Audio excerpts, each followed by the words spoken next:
看到台中北屯昨半暝哦，有一个查甫人夜军啊，甲狗仔讲，也今仔半暝呢，佮哪像要摕粉甲狗仔烫。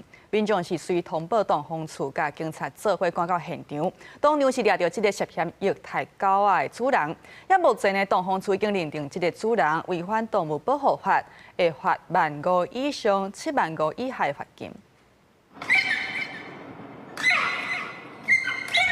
这个查甫人手拿一支茶箍，一直拍这只乌狗的头甲身体，至少甲伊拍10几个。这只狗干干叫，暗暝中听甲真凄惨。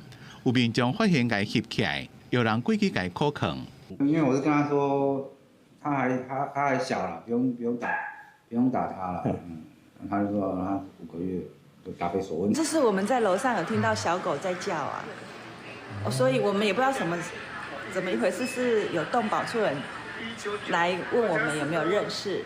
敢若是虐待狗的情形是发生伫咧初7到早1点，台北市东风处接到通报，派人到现场看。派人到现场调路口的监视器，验过追查到路口就找无人。本来已经请警方协助调附近路口的监视器继续追查，验过初8透早1点外，东风处又接到民众通报，涉嫌虐待狗的查甫人，佫牵共一只狗到共一个所在要甲虐待。有做事想要拿烟烫狗，那有接获通报，先请警方到场。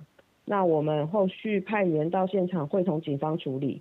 那目前那个犬只目测没有明显的外伤，精神体态尚可，但是为了保全证据以及确保动物的安全，我们现场已扣留犬只。民众共款把规个过程拢翕起来，东方处讲，这只乌狗差不多5、6个月，个性较活泼，主人可能唔知安怎教。虽然若认定主人有虐待、伤害这只乌狗，将会依照违反动物保护法，罚新台币15000以上75000以下。